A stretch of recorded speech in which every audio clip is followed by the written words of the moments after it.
نبي المصطفى بلغ قاصدنا وحلنا مضائع واسعة كرامية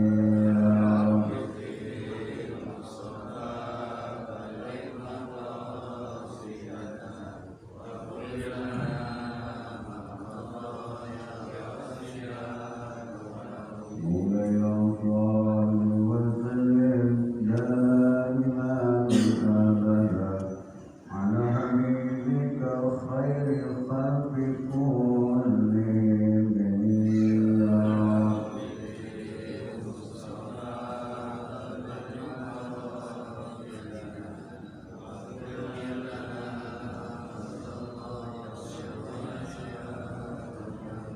مولاي صل وسلم دائما أبدا على حبيبك خير خلق كلهم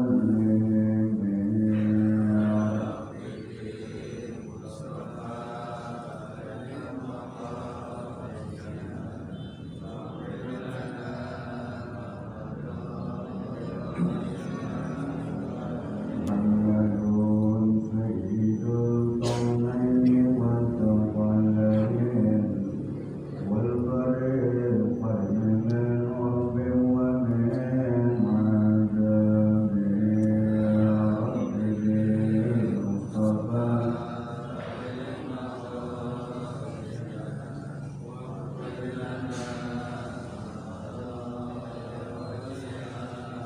محمد ذكره روي أنفسنا محمد ذكره فرض على الأمم يا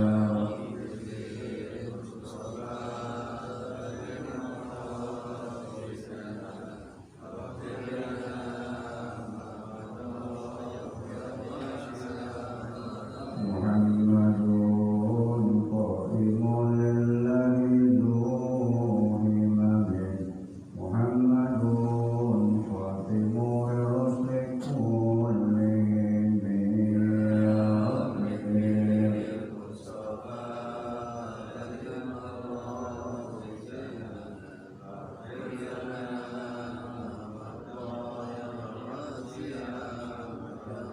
محمد محمد بشر لك البشر بل هو كالياقوت بين الحجر يا رب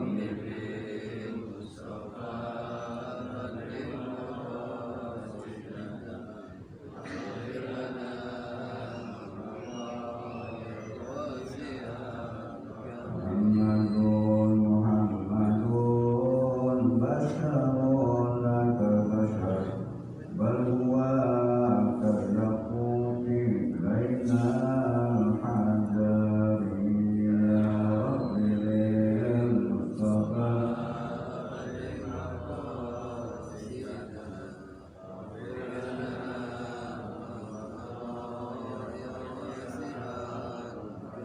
اللهم صل وسلم وبارك عليه وعلى آله الفاتحة محمد صلى الله عليه وسلم وأصحابه وأزواجه وذريته أهل بيته ثم إلى وحي الخصوصا أما إذا بالكتاب الحكيم ثم إلى أرواح الوالدين والديكم وأمواتنا وأمواتكم ومشايخنا ومشايخكم كافة المسلمين أجمعين شيخ لهم الفاتحة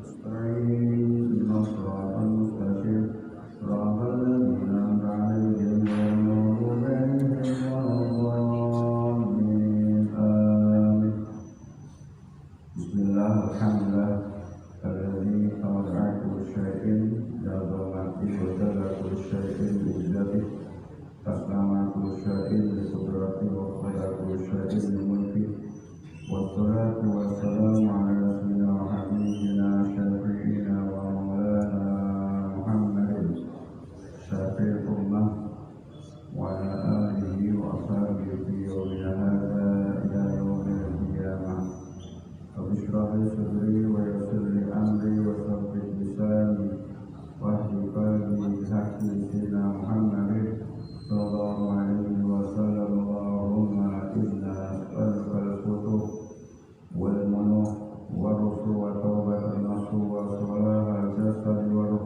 وافتح لنا فتوح العارفين بحكمتك وانصرنا رحمتك وذكرنا مناصينا يا ذا الجلال والإكرام من الله ونعم الوكيل نعم المولى ونعم الناصر ولا حول ولا قوة إلا بالله العلي العظيم سبحانك لا علم لنا إلا ما علمتنا إنك أنت العليم الحكيم. Mà بعد ayo hadirin yang berbahagia, para ustaz, para guru, para ujas minat BKM Masjid Sulul Amal khusus Bapak Ustaz Haji Ahmad Hori. Bersyukur sama-sama kita panjatkan kepada Allah Subhanahu wa Ta'ala atas nikmat yang diberikan pada kita sekalian. Hingga dari nikmat tersebut kita bisa mampu menggerakkan langkah kita, membuatkan daya kita hadir dalam satu majelis ini, mudah-mudahan hadir bertemu dan berkumpulnya kita akan menjadikan salah satu sebab punya rahmat, maghfirah, barokah dari Allah Subhanahu wa Ta'ala. Salawat, salam, tak lupa kita lakukan sanjungan kepada presiden kita, baginda yang besar kita Muhammad SAW, keluarga dan para sahabatnya. Semoga kita termasuk umat yang selalu istiqamah menjalankan syariatnya dan selalu mengharapkan syafaat Islam di dunia dan akhirat. Amin amin ya rabbal alamin. Bismillahirrahmanirrahim. Rahimahullah ta'ala wa nafa'ana bihi wa bi barakati ulumi wa bi kulli khairin amin. Wal adzan wal iqamatu min sya'airis sholati tutaqadduhal muhafadzah 'alaihima. Wal adzan dan adapun seruan azan wal iqamah dan qomat min sya'airis sholat itu merupakan syiar-syiar untuk menegakkan sholat. Tu'akan dawal muhafadzah yang menguatkan untuk memelihara, mengharuskan untuk memelihara alaihima atas keduanya, yaitu azan dan qomat.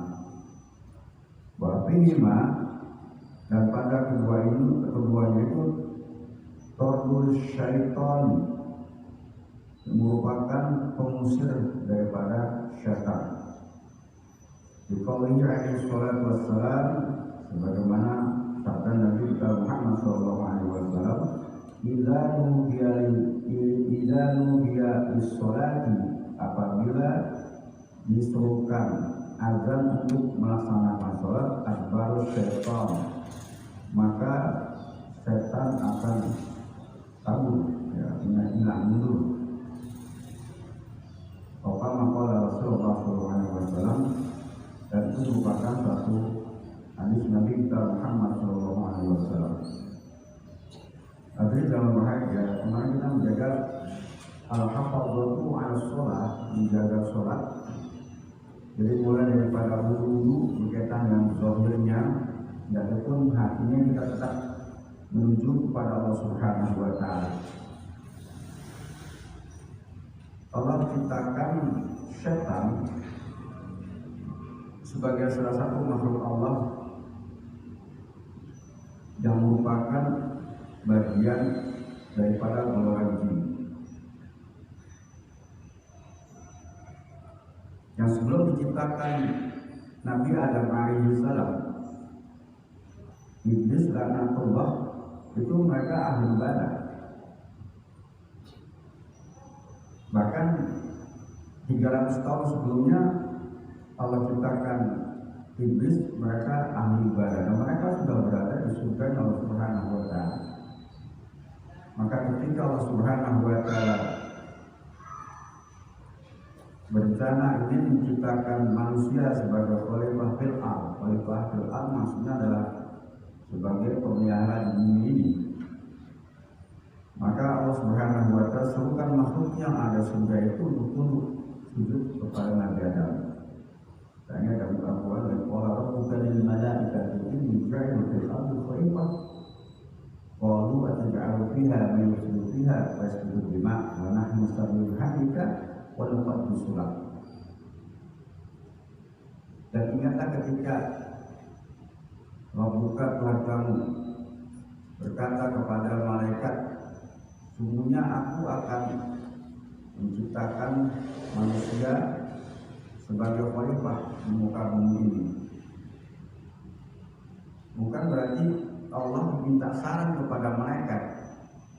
Ini merupakan sebuah informasi ketika Allah Subhanahu wa Ta'ala berkata kepada malaikat, "Inni ja'ilun fil ardi khalifah." Sungguhnya saya, kata Allah, aku akan menjadikan di muka bumi ini khalifah, yaitu pengatur alam, pengatur bumi. Kemudian malaikat mengatakan, "Qalu ataj'alu fiha may yufsidu fiha wa yasfiku dima'."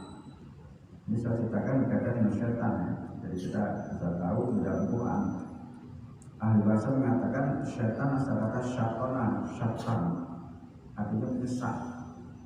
Sehingga di dalam Al-Quran tafsir makna syaitan itu setiap yang menyesatkan dinamakan syaitan, baik dalam bentuk zahir maupun dalam bentuk batin, artinya nampak atau tidak nampak.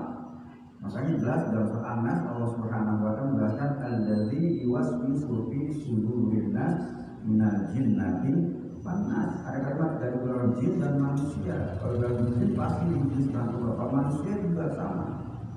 Nah, maka itu ketika Allah memberikan informasi kepada malaikat, malaikat kemudian menjawab kepada Allah, "Ataj'alu fiha may yufsidu fiha wa yasfiku dima'." Tidakkah engkau wahai Allah akan menjadikan khalifah di muka bumi ini adalah orang yang suka membuat kerusakan dan menumpahkan darah. Karena sebelum Nabi Adam AS diciptakan kemudian diturunkan ke bumi, itu sudah ada makhluk. Dalam tafsir Jalalain ada makhluk, cuman golongan harus jin, jadi bukan bentuk zahir manusia. Sehingga malaikat mengatakan, tidakkah kau jadikan manusia di muka bumi ini mereka yang suka membuat kerusakan dan mereka menumpahkan darah. Wa nahnu, kata malaikat, nusabbihu bihamdika wa nuqaddisu lak. Kami para malaikat ini senantiasa bertasbih kepada Engkau dan mensucikan kepada Engkau. Apa Allah jawabnya? Qala inni a'lamu ma la ta'lamun. Sungguhnya aku lebih mengetahui apa yang kamu tidak tahu. Dan ketika Allah ciptakan Nabi Adam, kemudian dikatakan wa qulna lil malaikati isjudu li adama fasajadu illa iblis. Iblisnya saya kata balasan, ya, kecewa. Maka ketika kami katakan kepada malaikat, usjudu li Adam, fasajadu, sujudlah kamu kepada Nabi Adam, fasajadu, semua sujud. Tapi makhluk yang ada di surga, illa iblis, kecuali iblis. Aba wastakbar, mereka enggan dan sombong, maka minal kafirin. Iblis termasuk golongan makhluk yang kafir. Makna usjudu ini kata ulama bukan sujud dalam bentuk antara makhluk dengan khaliq, antara yang diciptakan dengan yang menciptakan. Jadi masuk usjudu maknanya akrimu, menghormati. Jadi kalau sujud hanya kepada Allah, ya. Artinya iblis tidak mau ada saingan ketika ciptakan Nabi Adam. Di dalam surat Shad Allah Subhanahu wa Ta'ala memberikan informasi ketika iblis dengan melaksanakan ana khairum minhu. Kalau tadi minar, wa mintin, saya lebih baik, arti ciptaannya lebih baik, unsurnya lebih baik daripada Adam. Saya ciptakan dari anak api, sedangkan iblis sedangkan manusia dari tanah. Ini bentuk kesombongan pertama iblis anak narkoba. Ya.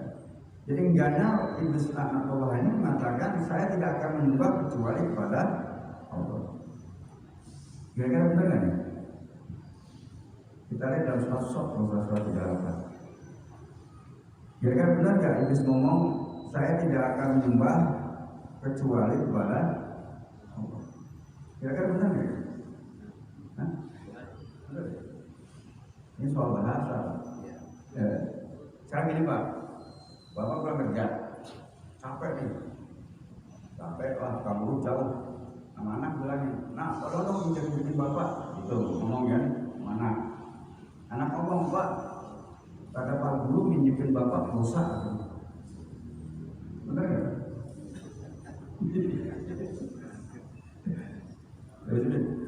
Anaknya bilang, Pak kata Pak Guru kalau minjemin orang tua dosa. Benar nggak anak ngomong gitu?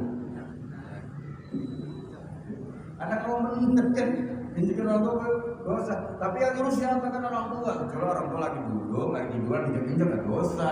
Yang nyuruh orang tua, ya nggak apa-apa injekin. Begitulah Allah yang nyuruh Allah. Kata Allah usjudu li Adam. Ya, sujudlah kamu pada Nabi. Allah nyuruh, bukan sujud antara makhluk dengan Khalik, bukan. Jadi kan akhir itu yang nyuruh Allah. Ini kan asal setan aja. Iblis dia menolak kan gitu kan. Nah, oleh itu ini salah satu bagian. Pada dasarnya iblis ketika dikeluarkan dari surga, dia berikrar janji kepada Allah. Bukannya taubat, ngancem gitu kan. Yang surah Shad itu dijelaskan bahwa izzatika la gannahum ajma'in illa ibadaka minhumul mukhlasin. Bahasa begitu. Demi kebesaranmu ya Allah. Dia tahu Allah sebagai Khalik, pencipta yang maha besar. Akan aku sesatkan seluruh manusia kecuali mereka sebagian di antara mereka manusia itu yang mukhlisin, yang ibadahnya ikhlas. Sehingga sejak itu iblis cari teman, selalu menggoda manusia. Makanya Allah Subhanahu wa taala memberikan informasi. Ini loh cara strategi syaitan iblis menggoda manusia. Dalam Quran itu ada 6 cara strateginya syaitan. Nah, di antaranya juga ketika orang ibadah, silakan ibadah tapi digoda. Maka begitulah ketika orang mau sholat tetap digoda terus. Azan lari, tapi balik lagi ya. Makanya kita katakan ya, berkaitan dengan kalimat-kalimat ini, ya fungsinya azan dan qomat ini supaya setan lari, tapi setelah azan setan balik lagi. Di dalam kitab Nasuhibat itu terangkan inna dzurriyyata syaitan is'a. Keturunan syaitan itu ada 9, artinya punya divisi masing-masing. Ya, saya bacakan saya sini berkaitan dengan cara kerja syaitan ini. Ya. Ada syaitan namanya Zailatun. Kalau saya kenal nggak apa-apa ini. Tugasnya apa? Di sini tugasnya adalah ya ilasuk di pasar. Nah di pasar bertugas apa? Menghiasi supaya penjual pembeli saling bohong. Ya. Maka surat wailul mutaffifin jika ada curang. Ya. Bukan penjualnya curang, pembeli juga curang. Namanya tipu kan. Bang 100 kilo. Nambahin bang yang belum dikasih tambahin kalau masukin aja itu kan. Kan curang kan. Kata abangnya nggak dikasih, belum masuk ke dalam pesek, dikasih rugi, terpaksa itu. Terus jelambur. Itu dalam bentuk setan dikembangkan. Kan zaman dulu transaksi orang jual beli di pasar, begitu juga maksudnya ketika orang cari apapun kalau ada kecurangan itu setan jalan terus menodai itu. Itu namanya setan jalan tuh. Ya. Yang kedua setan wasin, tugasnya adalah menggoda orang yang dalam tertimpa musibah selalu mengeluh.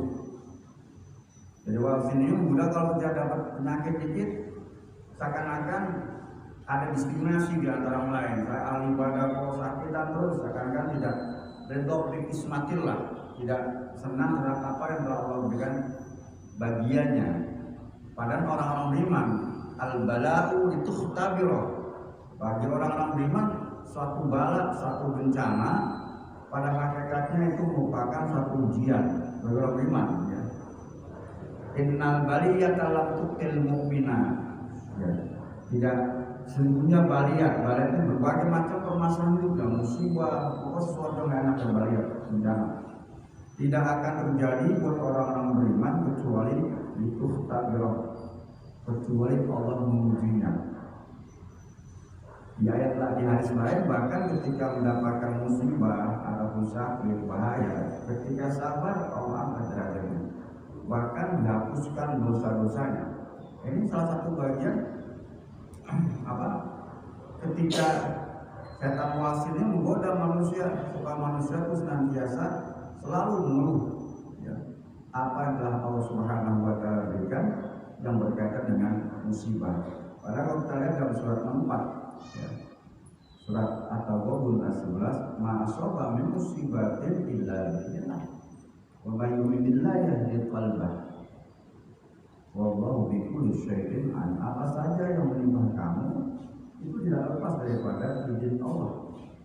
Wa may yu'min billah, barang siapa yang percaya beriman, ini merupakan salah satu irodah kehendak Allah, yahdi qalbah, ya, maka Allah Subhanahu wa Ta'ala akan memberikan petunjuk kepadanya.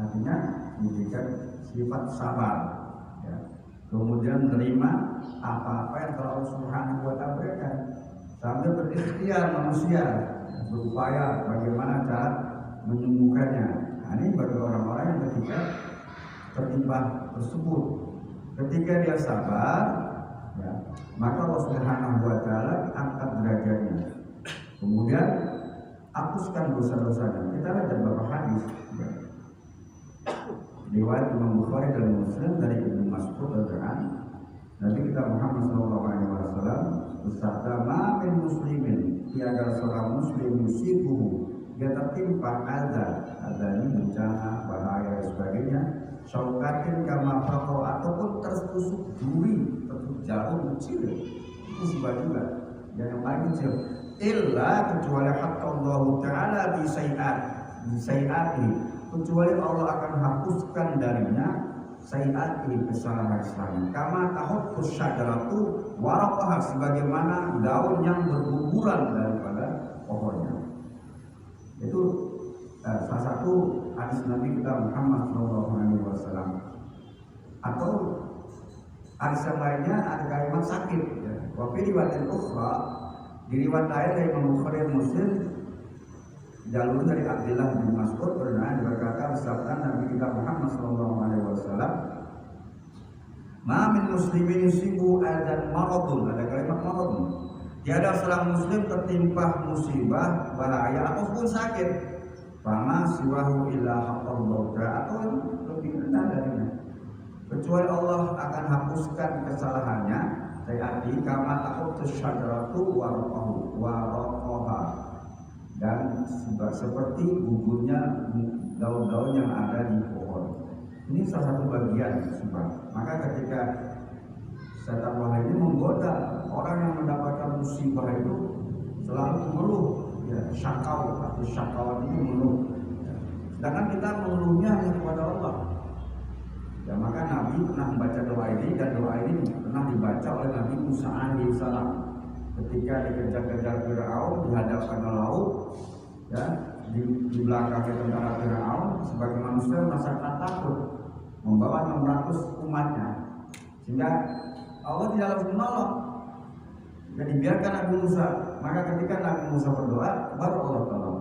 Doanya pendek, Allahumma lakal hamdu wa ilaikal mustaka wa antal musta'an, la haula wa la quwwata illa billah.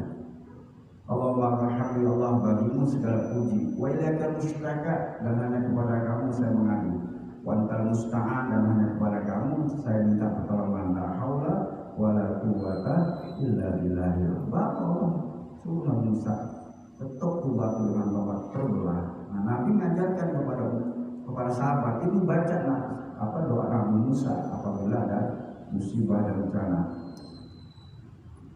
Kemudian yang ketiga ada nama syaitan lakus. Nah, lakus ini menggoda sholat. Yang suka menggoda sholat kita kaza, ya. Ini gitu. Sholat setannya namanya lakus. Jadi ketika azan setan lari, azan selesai balik. Ketika kita mau sholat datang lagi dia menggoda. Maka disyariatkan paling tidak istaiz billahi minasyaiton. Kita berlindung kepada Allah Subhanahu wa taala dari godaan setan. Yang minimal kita baca ya minimal ya baca surat apa? Anas. Ya. Kalau enggak baca surat Al-Mulk misalnya. Di ayat 100.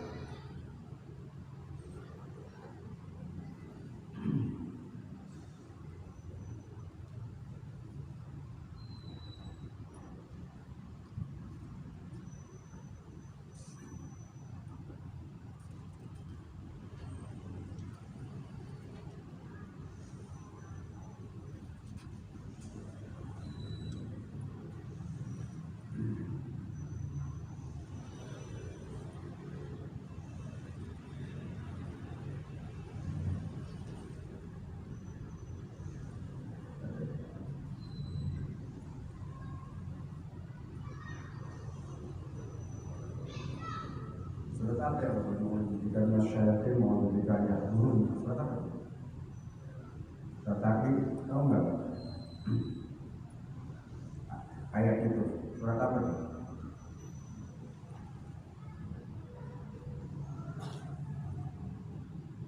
A'udzubika Rabbi a'udzubika min hamazatis syayatin a'udzubika Rabbi ayat turun, surat apa itu?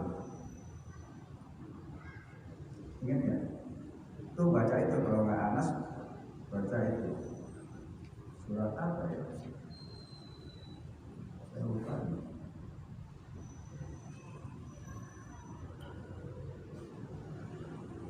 Itu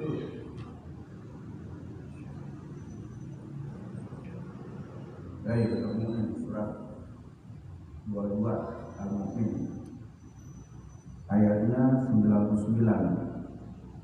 Ayatnya 98. Ngambil dari 97 98. Di sini di dalam ayat itu dijelaskan Allah Subhanahu wa taala wa rabbi. Jadi kulnya dihilangkan. Kalau baca doa jadi rabbi a'udzubika min hamazatis syayatin wa a'udzubika rabbi ayyahdurun. Rabbi duhai Tuhan, a'udzubika aku berlindung padamu min hamazatis syayatin dari godaan-godaan syaitan. Wa a'udzubika dan aku berlindung padamu Rabbi duhai Tuhan ayyahdurun dengan kehadirannya. Nah kalau kita baca Anas, baca ini tambah lagi satu tambah apa? Kalau baca satu saya begini. Dengan tujuannya istaiz billahi minasyaiton. Artinya kita minta kepada Allah berlindung daripada godaan syaitan. Supaya apa? Masuk kepada yang namanya khusyuk konsentrasi. Ini di awal ya. Jadi awal sebelum kita takbir atau ihram. Ya, maka jangan terlalu buru-buru baca doa dulu supaya kita tidak digoda setan. Ya. Jadi kita baca sama-sama. Rabbi a'udzubika min hamazatis syayatin wa a'udzubika Rabbi ayyahdurun. Ya, kita lagi pada Rabbi a'udzubika min hamazatis syayatin wa a'udzubika Rabbi ayyahdurun.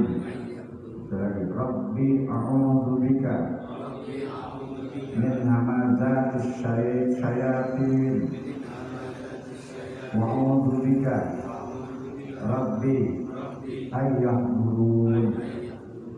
Tuh, nanti bisa lihat surat Al-Mu'minun ayatnya Al-Mu'minun surat ke-22 ayatnya 97 98 itu bisa lihat di rumah ya.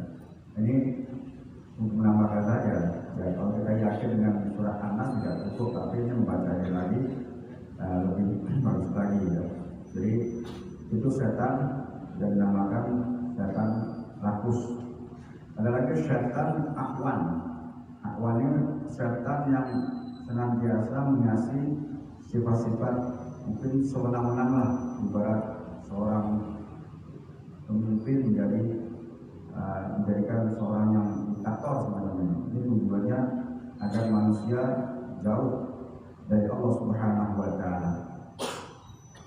setan namanya hafaf. Hafaf ini yang biasa orang supaya minuman keras, minum khamr.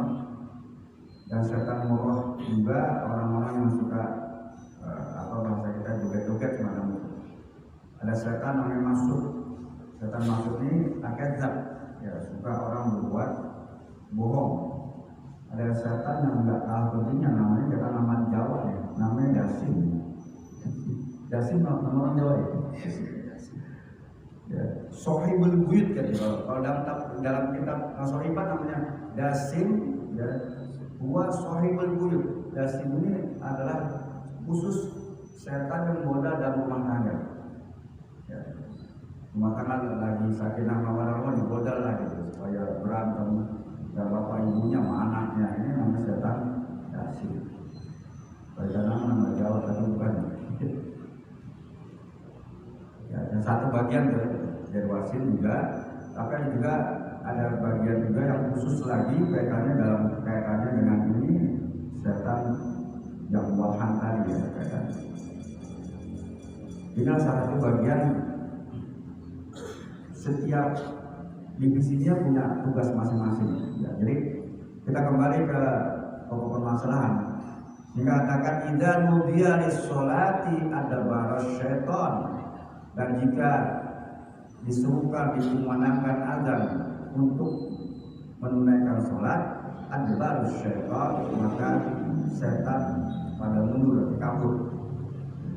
Tapi ketika azan selesai dikembali lagi. Maka itu wa minal muhafazati 'ala sholati wal iqamah, maka di antara menjaga memelihara atas sholat dan qomat atas sholat dan mendirikan laha kepada sholat, artinya qomat ini mendirikan sholat. Husnul khusyuk, ia harus mencapai sebaik-baiknya khusyuk fiha di dalam sholat, wa hudurul qalbi, dan menghadirkan hati ketika dia melaksanakan sholat. Ini salah satu resep supaya terhindar daripada godaan-godaan syaitan. Wa tadabburul qiraah, dan juga menurut pengarang ini memperhatikan bacaan sholat. Ya. Kaitannya dengan suratul Fatihah. Wa fahmu, apalagi memahami apa yang kita baca. Ma'aniha, dan juga memaknai apa-apa yang kita baca. Artinya memaknai berkaitan dengan bacaan-bacaan utama yang berkaitan dengan rukun, berkaitan dengan Fatihah tadi. Wastis'arul khudu, dan merasakan rasa rendah kita karena kita berada di hadapan Allah. Jadi sifat khudu ini ya, semacam tawadhu, rendah diri di hadapan Allah Sang Pencipta. Karena kita ketika sujud kita berada di hadapan Allah. Wasajidu yasjudu ala qadamai ta'ala. Ketika sujud kita berada di hadapan Allah. Jadi sifat rendah hampir mirip dengan tawadhu, yaitu tawadhu dan rendahkan. Tawadhu illahi inda ruku'. Begitu juga tawadhu ketika kita melaksanakan ruku'. Wasujudu wa imtila'ul qalbi bi ta'zimillahi ta'ala. Dan ketika sujud penuh dengan hati yang dengan membaguskan, mengagungkan, membesarkan Allah, wa taqdisihi, dan mensucikan Allah. Ini salah satu bagian upaya resep atau kiat-kiat untuk melaksanakan sholat secara khusyuk. Ini teorinya Pak, ya, tinggal kita prakteknya bagaimana kekhusyukan kita di dalam melaksanakan sholat di hadapan Allah Subhanahu wa Ta'ala. Tapi dalam bahagia punya sebagian tip kita sholat kita mungkin dari ketika balik kita sholat berapa kali kita pada khusyuk, sambilnya tidak pernah kita coba terus ya. Dan ini merupakan satu ruang rohaniah kita yang berkaitan dengan hudurul qalbi, hati kita ketika kita menghadap kepada Allah Subhanahu wa Ta'ala, dalam bentuk medianya adalah sholat. Ya, sebelum dilanjut mungkin ada yang mau ditanyakan sekitar materi ini ataupun di luar dari materi ini.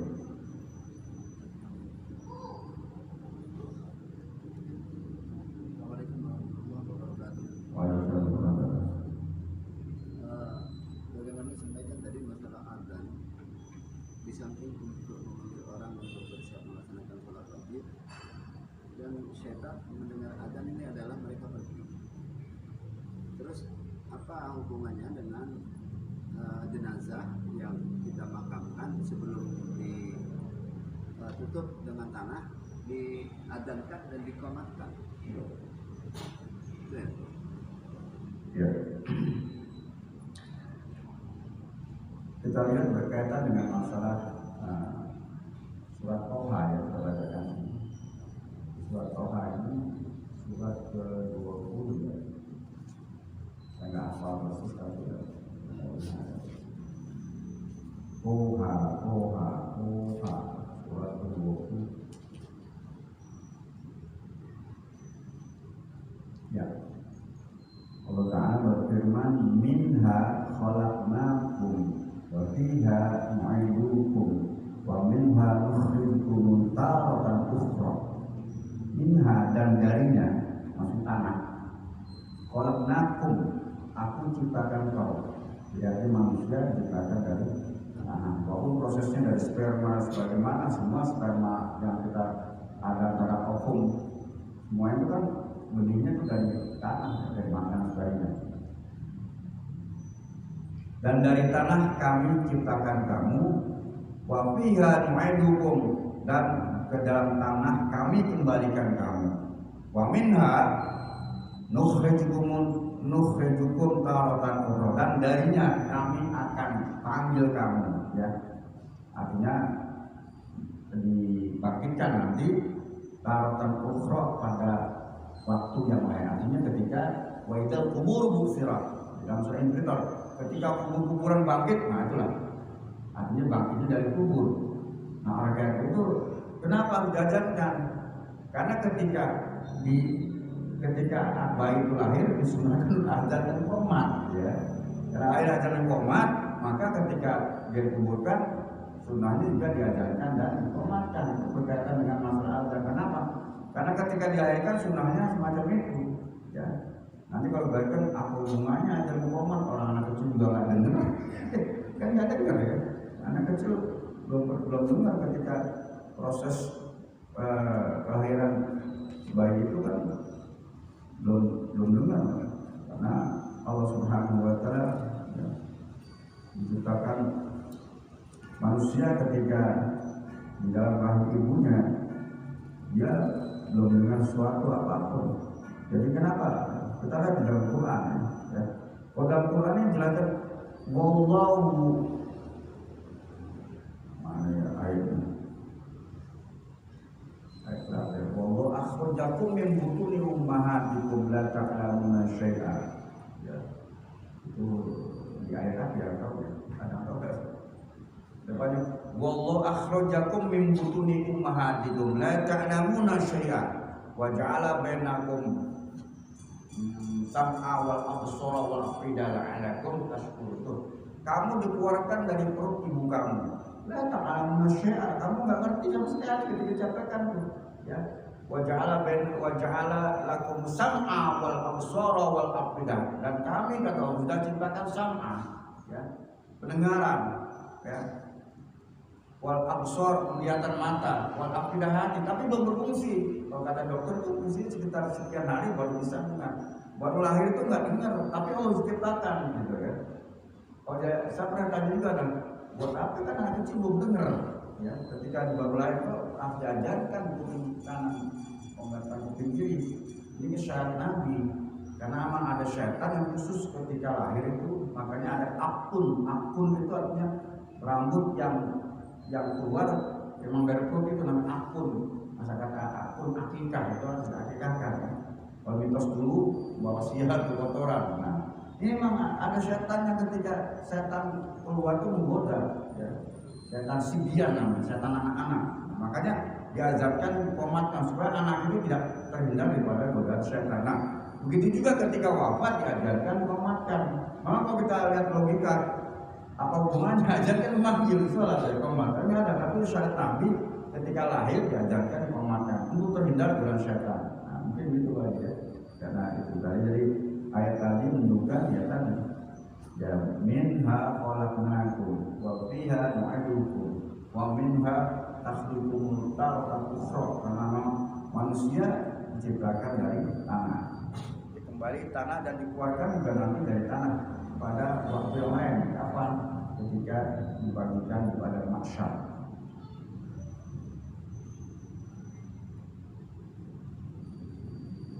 Ada yang lain? Pak Eko? Iya. Harus dipaksa ya nanya.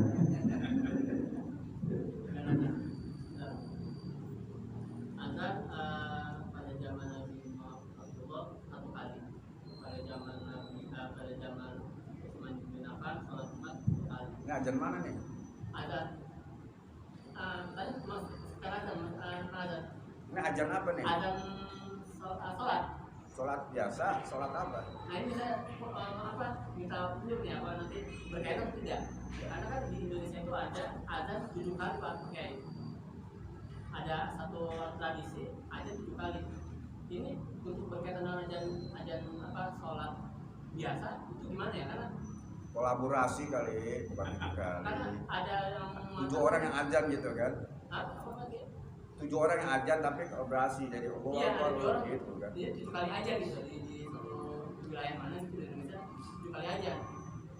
Saya juga pernah dengar ada 3 kali aja untuk memanggil sholat fardu. Nah, kan yang saya tahu kan untuk sholat itu 1 kali aja, untuk sholat Jumat 2 kali aja, ada satu dan 2-nya ada satu wilayah. Saya pernah dengar sendiri itu 3 kali aja. Lalu ada satu wilayah juga ada 7 kali aja. Ada yang berpendapat itu nggak sah. Karena apa? Yang diajarkan Rasulullah itu 1 kali aja. Sunahnya mengikuti dari sahabat Nabi untuk sholat Jumat itu cuma hanya 2 kali aja. Kalau kita mengikuti 3 kali azan atau 7 kali azan itu sudah keluar. Walaupun itu namanya tradisi gitu. Nah saya minta pakai gimana untuk menyikapi hal-hal yang sedemikian dari pendapat-pendapat yang mengatakan bahwa tradisi itu tidak bisa dijadikan satu patokan untuk melakukan hal seperti itu. Mas pakai kalau menurut Secara bahasa makna azan ini adalah memanggil. Maka dikatakan min syairillah, untuk mensyiarkan agama Allah. Di awal perkembangan Islam ketika Nabi Shallallahu Alaihi Wasallam mendapatkan sholat pada waktu Mi'raj, itu juga belum ada azan. Maka ketika itu bagaimana cara memanggil orang-orang? Karena kalau kita tahu tahun ke-10 tuh umat Islam sudah mulai banyak. Kalau kita baca sejarah tahun ke-5 saja hampir 200 orang umat Islam dari Mekah. Tahun ke-10 kan Nabi mendapatkan perintah Isra Mi'raj. Ketika istrinya wafat, pamannya wafat, Nabi dihibur dengan Mi'raj. Itu sekitar hampir 500 umat ketika itu komunitas di Mekah ya. Sehingga bagaimana ketika orang banyak itu memanggil, apa caranya untuk memanggil untuk sholat supaya sholat berjamaah? Maka tidak ada satu nas pun yang menunjukkan ada istibat hukum dalil ketika Allah perintahkan caranya. Maka ketika itu Bilal, ya, dia bermimpi. Kalau orang-orang para sahabat, orang-orang soleh, mimpi itu ruqyah sedekah, artinya mimpi yang benar. Sehingga Bilal mengucapkan kepada Nabi, kemudian Nabi membenarkan. Jadi ini kalau kita lihat, ini kan bukan dari wahyu Allah, tapi Nabi membenarkan. Ya, jadi untuk membedakan, ya, kalau orang-orang misalnya Nasrani, ya, memanggilnya dengan misalnya lonceng, Majusi dengan api, itu merupakan alamat tanda. Maka bagaimana dengan Islam? Maka Nabi tidak memberikan satu komentar, nunggu wahyu dari Allah. Ternyata Allah belum memberikan wahyu. Nah, maka ketika ruqyah sedekahnya Bilal kemudian disebutkan oleh Nabi kita Muhammad SAW, maka dipanggillah azan. Maka ketika itu bagaimana supaya orang terdengar, mencari tempat menara yang paling tinggi, batu yang paling tinggi. Kemudian apa? Waktu sirona sudah banyak manusia ketika itu supaya mendengarkan azan. Ya. Maka mulailah Bilal. Maka ketika Rasulullah meninggal, Bilal tuh kemudian dia keluar dari Madinah supaya tidak mengenang Nabi. Maka di zaman cucunya ketika itu zaman Isa, dia kembali ke Madinah, langsung dinobatkan suruh berazan lagi. Maka sebelum azan, Bilal langsung nangis. Nah, ini pertama ya. Jadi azan itu panggilan. Maka kemudian karena sudah menjadikan istimbat hukum, ditetapkan Nabi kita Muhammad SAW. Sehingga dalam kaidah mengatakan at-thariqatu al-maslahatu fid-din ya'salaka Rasulullah SAW. Jalan yang perlu dalam agama dan dipraktikkan Nabi. Nabi praktekkan suruh azan, perintah Nabi. Itu masuk as-sunnatu indal usuluddin. Ya. Ini jelas-jelas tidak ada wahyu ya, ada wahyu atau kalau ada wahyu pasti ada dari Allah. Ya. Dan kalau memang ini merupakan satu nabi yang memperkasai nabi, tapi karena ini ada asbabnya. Sebabnya siapa? Karena Bilal. Jadi Nabi menetapkan, ya, sodakta ya Bilal. Jadi itu merupakan panggilan membedakan panggilan ibadah agama lain. Kemudian berkaitan itu ya karena ini panggilan yang sekali panggilan, ya. Begitu juga ketika di zaman Khalifah Abu Bakar Jumat sekali. Ya. Tapi ketika di zaman Umar bin Khattab itu ada dalil mengatakan waktu serana karena udah banyak manusia. Dan umat Islam itu muajilah udah banyak. Sehingga kalau ada sekali mereka jauh kedengaran. Kan dulu belum ada speaker. Saya yakin kalau ada speaker dulu sekali ada bukan dua kali. Saya yakin itu. Ya. Kenapa nggak speaker dan jauh bagaimana? Ya untuk sebagai tanda kan tandanya apa kan? Matahari, tanda-tanda terbitnya matahari.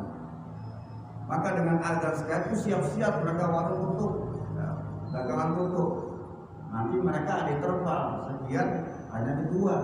Itu artinya persiapan istiqdad.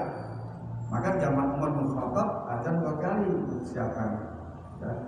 Tidak selamanya Nabi nggak kerjakan, kita kerjakan jadi dosa.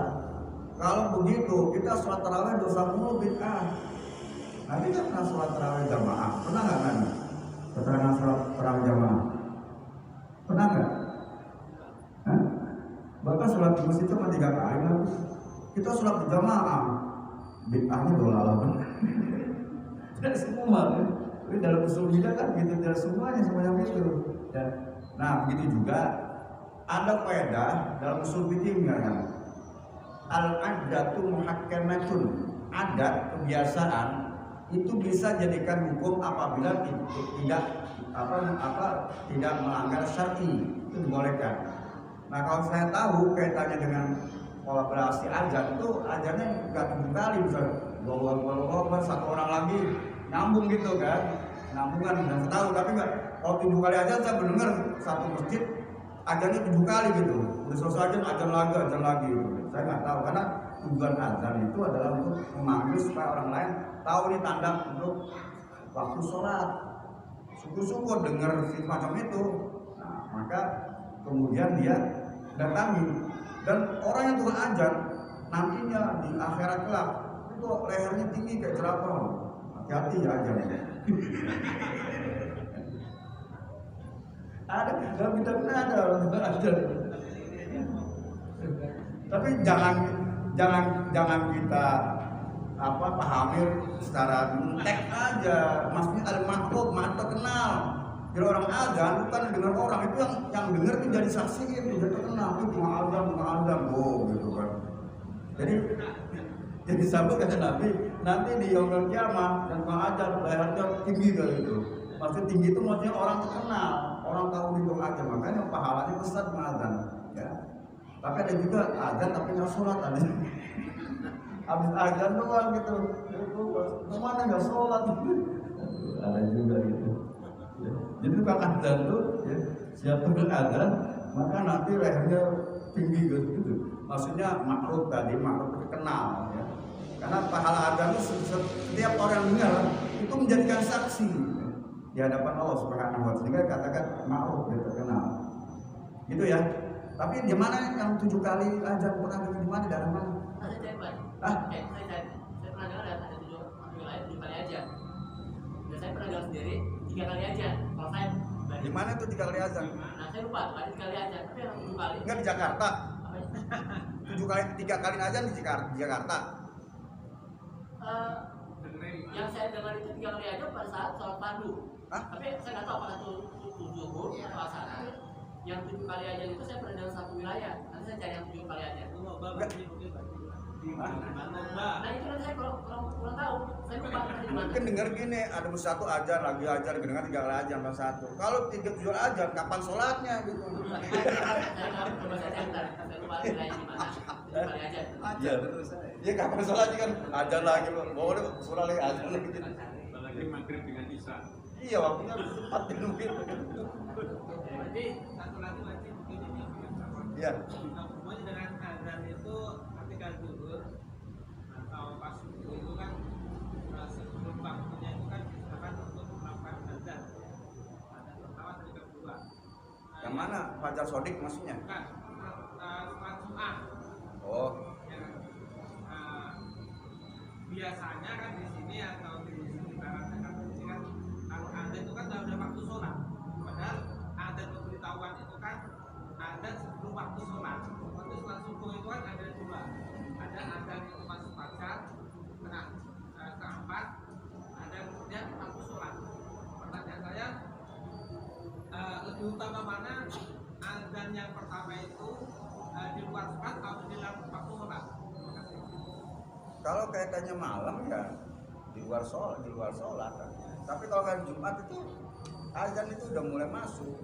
Cuma kasih interval waktu, coba lihat aja azan itu kan cuma 5 menit interval waktu. Sehingga mereka yang sedang dagang apa-apa setidaknya bersiap-siap buru-buru. Tujuan supaya mengambil fadilah Jumat tadi. Memang udah masuk waktu. Cuman yang kalau azan kadzib itu malam. Dan itu waktunya kan hampir 1 jam interval waktunya antara kadzib dengan sodik ya, fajar sodik sama fajar kadzib. Ini manfaatnya ketika azan pertama malam itu ya bersyukurnya bisa bangun malam kesempatan yang mulai kan. Itu azan sana. Ini dulu pernah terapkan di daerah Matraman, banyak yang protes itu. Jadi awalnya orang maaf ya di Kayu Manis tuh ada orang kalau subuh nggak pernah berjamaah, dengar azan udah sholat. Habis sholat turun maning gitu kan. Pas azan beneran bininya bangun nih, bang sholat, udah sholat ribut aja kan. Ternyata pada jamnya baru aja tadi sholat apa ya, karena dengar azan itu dulu di pasar Pramuka tuh ada masjid tuh kali saat tuh tinggal daerah sana. Akhirnya diprotes, bukan protes datangnya sebaiknya karena di Indonesia jangan seperti itu. Tapi alhamdulillah gitu kan. Jadi kaitannya dengan azan subuh ke sodik ya, pada kadzib ya beda dengan Jumat. Jumat memang waktu istirahat. Kalau udah banyak manusia itu pada waktunya azan itu memang tepat waktu. Tujuan istidak tadi persiapan. Bagaimana jauh buru-buru lah itu persiapan. Masih ada interval untuk melaksanakan sholat. Gitu ya. Mudah-mudahan ada manfaat. Bismillahirrahmanirrahim. Alhamdulillahirabbil alamin. Muhammadin wa ala alihi Muhammad wa alaina ma ja'alna alaina wa manna fi'a wa sallallahu alaihi wa wa rabbina min indika wa alaina min fadlika wa alaina wa rahmatika wa alaina min barakatik wa bismillahirrahmanirrahim wa sa'atika wa bi'alaika wa dunya wa akhirah. Allahumma la tada'lana fi maqamina hadha dhanban ila ghafarta wa rahman ila farista wa la bi'ina qawbaita wa jahidan ila an